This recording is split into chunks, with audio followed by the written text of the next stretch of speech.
Last 2 games na lamang para sa koponan nila Kai na Yokohama B Corsairs. Well, hindi man sila makakapasok sa quarterfinals, pero mapapansin na sinusulit na ni Kai ang bawat laro at ibinibigay ang kanyang best performance dahil maganda nga naman tapusin ang season na ito on a high note or may magandang personal record. Sa mga nakaraang games ay mayroong dalawang area na sinashowcase itong ating kababayan. Ito ay ang mid-range at pag-atake sa basket, and behind the scene ay yan ang kanilang hinahasa. Well, kita naman na ini-enjoy na lamang ni Kai Sotto ang game dahil less na rin ang pressure para sa kanya dahil win or lose ay hindi na sila uusad.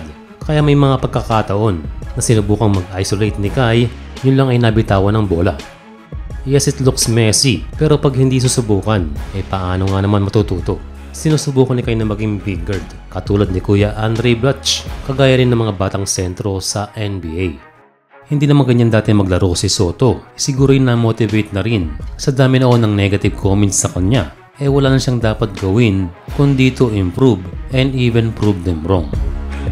Nakabuti rin ng hindi paglalaro ni Yuki Kawamura dahil maipapakita niya na kahit wala ang mahusay na point guard ay kaya niyang mag-contribute o sariling sikap. Sabi nga natin kanina ay may pag-atake sa basket. Ito ay nakukuha para sa mga high pick para kay Kai at may pagkakataon na nag-Pinoy step pa nga itong ating kababayan. Mid-third quarter ay pinasok na itong si Ronjay Abarrientos. This season ay limited minutes itong si RJ sa kadahilanan din na maganda ang nilalaro ng kanilang veteranong point guard. Kaya from Rookie of the Year sa KBL ay magtsatsaga muna itong si Ronjay na pamalit muna sa main point guard. Pero pagdating sa fourth quarter ay nakuha ni Abarrientos ang quality minutes and again doing his own thing, kagaya ng magagandang pasa. Kung sakaling makasama ito sa gilas, ito na ang version natin ng Kawamura, ang estilo ng point guard na gusto ni Kai Sotto.